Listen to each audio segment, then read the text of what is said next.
எல்லா நிகழ்வுகளிலும் விசேஷமாக திருமணத்தை நடத்துகிற இரு வீட்டாளர்களும் கூட மக்களுடைய கனவும் மக்களுடைய சேவையும் இருந்து முகவசமாக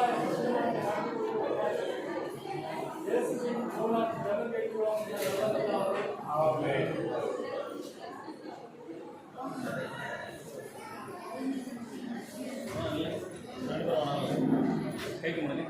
கை கும்பிடுங்க.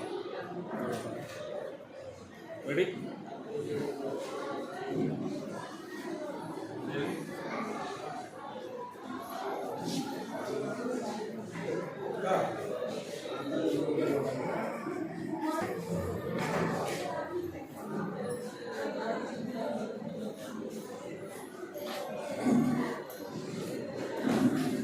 வீடியோ பிடிச்சி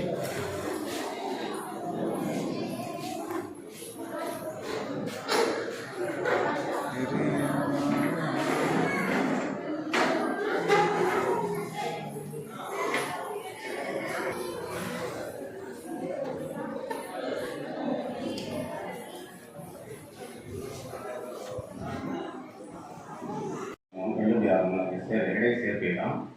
அதில் சொல்லப்பட்ட ஒரு காரியமே செஞ்சாலே எவ்வளோ.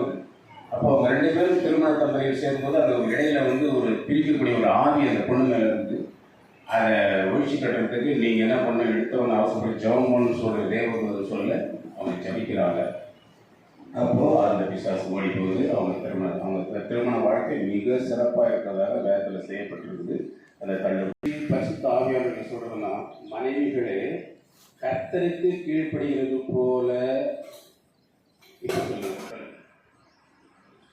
உங்கள் ஏன்னா புருஷன் இந்த இடத்துல பரிசுத்தாவியமா எல்லாத்துக்கும் கர்த்தருக்கு கீழ்ப்படுகிற மாதிரி ஒரு மனுஷன் கடவுளுக்கு எப்படி கீழ்ப்படிவான் அந்த மெத்தடில் ஒரு பொண்ணு தான் புருஷனுக்கு கீழ்ப்படிக்கணும். அதை இதே என்ன பார்த்துட்டே குமாரனாக இயேசுவின் நாமத்தில் இவர்கள்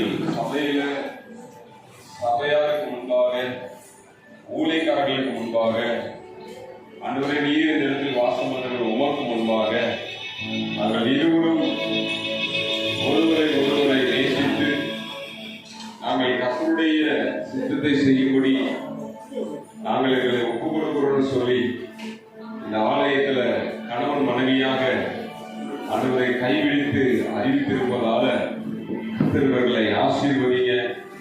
கர்த்தராகிய தேவன் அன்னைக்கு ஆதாமுடைய விழா எலும்பிலிருந்து ஏவாளை உருவாக்கி அவளை ஆதாமிடத்தில் கொண்டு வந்து விட்டீர் அல்லவா? அதே போல அந்த மகளை இன்றைக்கு அருமையான தம்பி நெல்சன்